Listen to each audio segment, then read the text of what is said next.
The night air over the Ukrainian steppe is thick with diesel exhaust and the metallic grind of tank treads. March 1943.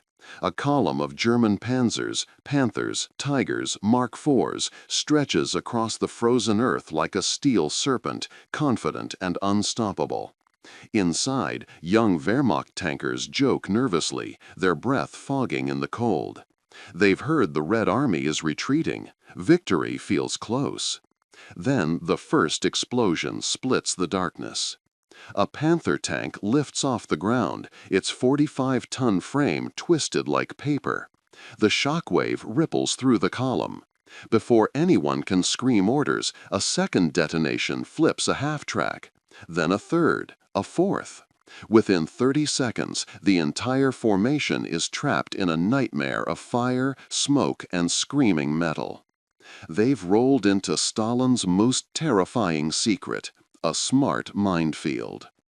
This wasn't random, this wasn't luck. Soviet combat engineers had turned the battlefield itself into a weapon, a coordinated trap wired with remote detonators, pressure triggers, and hidden observers watching every move. The Germans thought they were advancing. They were actually being herded into a kill zone. Tonight, we uncover the story of how Soviet ingenuity, patience, and brutality stopped the German war machine not with tanks or guns, but with the earth itself. If you love untold stories of warfare's darkest genius, hit subscribe, because what comes next will rewrite everything you thought you knew about the Eastern Front. To understand how the Soviets engineered this deadly innovation, we must go back to 1941, when everything was chaos. Operation Barbarossa had shattered the Red Army. 3 million German troops poured across the Soviet border, supported by thousands of panzers, Stukas, and artillery pieces. In the first months, Soviet losses were catastrophic. Entire divisions encircled, millions captured, cities burning from Minsk to Leningrad. Stalin's military seemed on the verge of total collapse. But beneath the panic, something was changing. Soviet engineers, the Red Army Sapper Corps, had been quietly studying every German advance, every tactic, every weakness. They realized something crucial. German armored doctrine relied on speed and momentum. Panzers didn't just attack, they blitzed through gaps, exploiting breakthroughs before defenders could react. If you could slow them down, trap them, force them into predictable corridors, you could kill them. Traditional minefields weren't enough. They were static, easy to detect, simple to bypass. German mine-clearing teams used trained dogs, engineers with detectors, even explosive line charges. A conventional minefield bought you minutes, maybe an hour. The Soviets needed something smarter, something alive. By late 1942, after Stalingrad's brutal lessons, Soviet combat engineers began developing a new concept: dynamic mine networks that could be controlled, activated, and even deactivated remotely based on battlefield conditions. The trap was about to evolve. The man behind this innovation was a shadowy figure in Soviet military history. Colonel Engineer Dmitry Karbyshev, a veteran sapper who had survived German captivity and torture before being executed in 1945. But before his death, Karbyshev and his team revolutionized mine warfare. Traditional mines were dumb. Plant them, hope the enemy hits them, done. Karbyshev envisioned something different, a minefield that could think. The key was communication. Soviet engineers began wiring mine clusters to central detonation points controlled by observers hidden in bunkers, tree lines, or even buried positions with periscopes. Using field telephones and later radio triggers, these controllers could watch German columns approach and choose exactly when to spring the trap. But it went deeper. They designed safe corridors, paths through the minefield that appeared clear of obstacles, luring panzers into tight formations. Once the Germans committed, thinking they'd found a gap, Soviet observers would seal both ends simultaneously, trapping the armor in a box of explosives. The mines themselves were upgraded. Instead of single anti-tank charges, the Soviets clustered TM-41 and TM-44 mines together, sometimes 8 or 10 in a single hidden pit. A Panzer rolling over this wasn't damaged, it was obliterated. And they buried them deep, below German detector range, using pressure trigger systems that only activated under the weight of heavy armor. The battlefield had become a living, breathing predator. The testing ground for these smart minefields was the Kursk salient, summer 1943, the largest tank battle in history. Soviet intelligence knew the Germans were coming. Operation Citadel, Hitler's desperate attempt to regain the initiative, would throw nearly 3,000 panzers against Soviet defensive lines. The Red Army had weeks to prepare. What the Germans didn't know was that they were advancing into the most heavily mined battlefield in human history. Soviet engineers laid over 1 million mines across the Kursk defenses. But these weren't randomly scattered. They were organized into overlapping zones, outer detection fields to reveal German routes, middle zones with safe corridors to channel the attack, and inner kill zones where the real slaughter would happen. Every minefield was mapped, every trigger point documented, every observer position reinforced with communication lines. Soviet commanders could see the entire battlefield like a chessboard, and the Germans were moving exactly where they wanted them to move. Field Marshal Erich von Manstein later wrote in his memoirs, "We knew the Soviets had mined the approaches. What we didn't know was that they had turned the entire steppe into a trap we could not escape." The German plan was simple: punch through Soviet lines with overwhelming armored force, encircle their reserves, and smash the Red Army in one decisive blow. But the Soviets weren't waiting to be punched. They were waiting to close the fist. July 5, 1943, 4:30 a.m. The German offensive begins. Wave after wave of panzers roll forward through the pre-dawn darkness, their engines roaring, their commanders confident.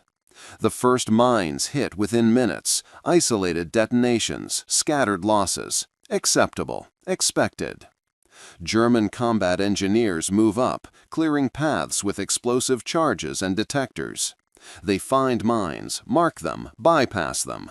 The advance continues. This is what the Soviets wanted. Every cleared path, every safe corridor the Germans discovered, it was bait. Soviet observers watched through periscopes and binoculars, noting which routes the panzers preferred, how they formed up, where they concentrated. And then, once the main force committed, once hundreds of tanks were packed into those narrow corridors, believing they'd found the gaps in Soviet defenses, the trap closed. Command bunkers received the signal. Engineers pressed detonators. Field telephones crackled with coordinates. And the earth erupted. Not in random explosions, in coordinated waves. Entire sections of cleared ground detonated simultaneously, triggered remotely by Soviet controllers who had waited patiently for the perfect moment. Panzers that thought they were safe suddenly found themselves in the center of a firestorm. But that was only the beginning. Because the moment the mines stopped the German advance, the second phase of the trap activated. Soviet artillery, pre-sighted and waiting, opened fire. The kill box was complete. Imagine you're a German tank commander. Your Panther has just crossed what your engineers assured you was a cleared path. You're advancing toward the Soviet lines, visibility limited by dust and smoke. Then the tank in front of you simply vanishes in a fountain of earth and fire. You brake, hard. The radio screams with confused orders. Behind you, another explosion, then another. You realize with cold horror that you're surrounded by mines, But these aren't the ones your engineers cleared. These are new. Or they were always there, waiting. You try to reverse. Your driver is screaming that he can't see a safe path. Every direction might be mined. You're boxed in, trapped between destroyed tanks and unknown danger. And then the artillery begins. Soviet Katyusha rocket launchers, Stalin's organs, unleash their terrifying barrage. The sound is unearthly, a shrieking roar as hundreds of rockets arc overhead and slam into the German formation. Each Katyusha battery could launch 48 rockets in 7 seconds, saturating entire grid squares with high explosive. Then came the heavier guns, 152mm howitzers, pre-registered on the exact coordinates where the minefields had channeled the German armor. The Soviet gunners didn't even need to adjust fire. They'd planned this weeks ago. Every shell that landed found tanks that couldn't maneuver, couldn't escape, couldn't do anything but burn. The German radio networks dissolved into chaos. Commanders screamed for orders. Units reported being trapped, unable to advance or retreat without hitting mines. Some tanks tried to push through anyway and were torn apart by concealed clusters the first sweep had missed. This was the genius of the Soviet system, layered redundancy. Even if German engineers found the first mine line, there were secondary lines behind them, tertiary lines beyond that. And the Soviets could activate or deactivate sections remotely, creating false safe zones that became kill zones once the enemy committed. Survivor accounts from German tankers describe the psychological horror. You couldn't trust the ground. Your maps were useless. The mines weren't where they were supposed to be, or they were everywhere. Some veteran crews, men who'd fought from Poland to Moscow, simply broke. They abandoned their tanks and fled on foot, preferring to face Soviet infantry than stay trapped in a steel coffin waiting for the earth to explode beneath them. Meanwhile, Soviet T-34 tanks, lighter, more maneuverable, and, crucially, aware of the safe paths through their own minefields, began flanking the trapped German formations. They appeared from tree lines and gullies, firing into the sides and rear of panzers that couldn't turn, couldn't return fire effectively, couldn't do anything but die. The predator had become prey. The night of July 6th brought no relief. German forces had expected a breakthrough by sunset.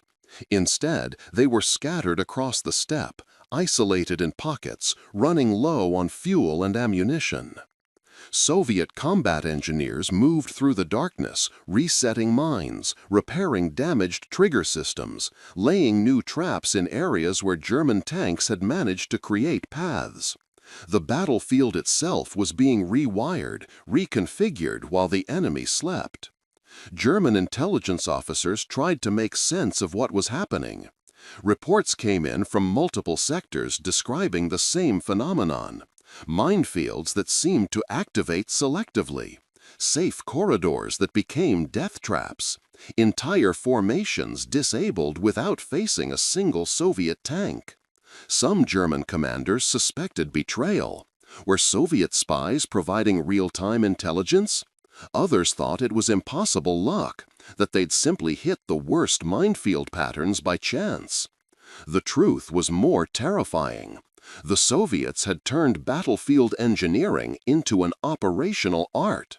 They'd studied German doctrines so thoroughly that they could predict exactly where the panzers would go, what paths they'd choose, how they'd try to exploit gaps. And everywhere the Germans looked for an opening, the Soviets had prepared a coffin. By dawn on July 7th, the German offensive had already lost momentum. Not defeated by superior force, but strangled by the earth itself. The tactical reports that reached Hitler's headquarters painted a grim picture. The 3rd Panzer Division reported 60% of its armor either destroyed or immobilized by mines.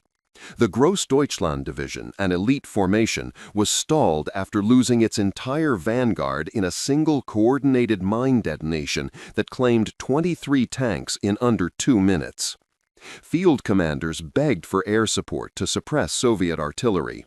But the Luftwaffe was already stretched thin, and flying over Soviet-controlled territory meant facing dense anti-aircraft fire.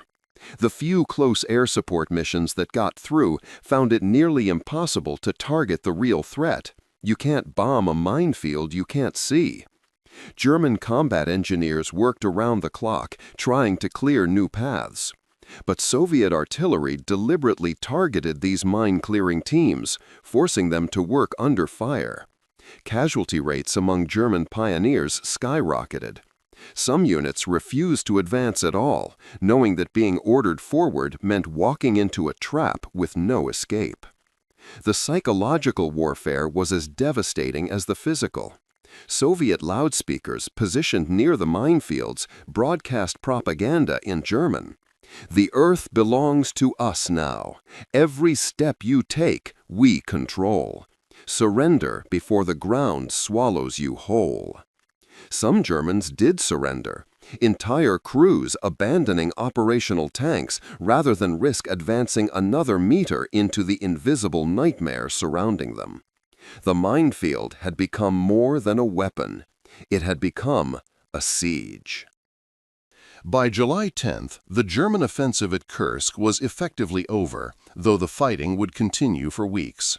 The panzers that had been meant to spearhead a decisive victory were scattered across the steppe, many of them destroyed not by enemy tanks, but by the coordinated mine warfare that had turned the battlefield into a maze of death. Soviet after-action reports revealed the effectiveness of their innovation. In some sectors, German armored formations lost more vehicles to mines than to all other causes combined. The 6th Panzer Division alone reported losing 89 tanks and assault guns to mine strikes, more than they lost in the entire Battle of France in 1940. But the real impact wasn't just tactical, it was operational. The German Army's ability to conduct mobile warfare, the very essence of blitzkrieg, had been neutralized. Without freedom of movement, without the ability to exploit breakthroughs and maintain momentum, the panzers became expensive, vulnerable targets. Soviet commanders had learned something profound. You didn't need to outfight the Germans tank for tank. You just needed to control where they could go. And if you could channel them, trap them, and fix them in place, then your artillery and your own armor could destroy them at leisure. The equation of the Eastern Front had fundamentally shifted. The predator had learned to hunt. The revelation came too late for the Wehrmacht to adapt. After Kursk, Soviet combat engineers refined their smart minefield doctrine even further. They began integrating it with partisan intelligence. Resistance fighters behind German lines would report enemy movements, allowing Soviet defenders to pre-configure mine networks days before an attack. They developed false clearing techniques, deliberately weak mine lines that German engineers would find and clear, building false confidence, only to lead into much denser, deeper fields beyond. Some German units fell for this repeatedly, their caution eroded by the desperate need to maintain offensive momentum. The Soviets even created roaming mine teams, small groups of engineers who would move at night, laying mines in German rear areas, targeting supply routes and known assembly points. The Germans could no longer assume that territory they'd crossed days ago was safe. The battlefield had become fluid, unpredictable, lethal in all directions. Perhaps most devastating was the psychological impact. German tankers who survived Kursk carried trauma that affected their combat effectiveness for the rest of the war. They drove more cautiously, hesitated at critical moments, sometimes refused to advance into terrain that simply felt wrong, even when it was actually safe. The mine had become not just a physical weapon, but a psychological one. an invisible enemy that lived in the ground and in the mind. Soviet engineers had achieved something remarkable. They'd turned fear itself into a strategic asset. The full scale of Soviet mine warfare innovations wasn't understood by Western military historians until decades after the war. Captured German after-action reports described mine encounters with an almost superstitious dread, using phrases like, "the earth itself fought against us," and "invisible walls that trapped entire battalions." Soviet engineers had laid more than 1.5 million mines at Kursk alone, the densest mine concentration ever deployed at that time. But the numbers don't tell the full story. What mattered was the intelligence, the planning, the coordination, the ability to predict and control enemy movement. Field Marshal von Manstein later admitted in his memoirs, "We had anticipated strong mine defenses. What we had not anticipated was that the Soviets would turn mine warfare into an operational weapon, not merely a tactical one. They had created a battlefield we could not navigate, could not escape, could not win on." This was the true genius. The Soviets had studied their enemies so completely that they designed a trap perfectly suited to exploit German strengths and turn them into weaknesses. The very aggression and mobility that made blitzkrieg devastating became a liability when every avenue of advance led into a coordinated kill zone. The hunter had studied the prey, and when the prey charged forward, confident and unstoppable, it found only the trap. On July 23, 1943, Hitler finally ordered the cancellation of Operation Citadel. The offensive had failed, not in a climactic tank battle, not in a heroic last stand, but in a slow, grinding attrition where German panzers bled out against an enemy they could barely see. The final German casualty reports listed thousands of armored vehicles destroyed or damaged. But buried in those reports was a statistic that changed military history. Over 42% of German tank losses at Kursk came from mines and engineering obstacles, not direct combat with Soviet armor. Think about that. Nearly half of the most powerful armored force ever assembled was stopped not by better tanks, not by superior tactics, but by men with shovels and explosives and the patience to dig a perfect trap. Soviet combat engineers suffered too, horrific casualties from German artillery and air attacks. But their innovation survived them. The doctrine they created, the smart minefield, the coordinated mine warfare, and the integration of engineering with intelligence and artillery became standard practice for the Red Army. From Kursk onward, every major German offensive in the east had to contend with this invisible enemy. The ground itself had turned against the Wehrmacht, and no amount of Panzer armor could protect them from the earth opening up beneath their tracks. The revelation was complete. Patience could defeat power. The aftermath of Kursk rippled through the rest of the war and beyond. German tank commanders never fully recovered their confidence. Post-Kursk operations showed a marked hesitation in German armored tactics, a caution that slowed their reactions, reduced their aggression, made them vulnerable to Soviet counterattacks. The psychological scar of those minefields haunted them. Soviet engineers, meanwhile, became heroes in their own right. The Red Army Sapper Corps received numerous decorations, and mine warfare became a prestigious specialization. Young Soviet soldiers volunteered for sapper training, attracted by the reputation these engineers had earned, not as support troops, but as battlefield architects who could defeat entire Panzer divisions without firing a shot. The cost was horrific. Thousands of Soviet engineers died laying those minefields, often working under German artillery fire.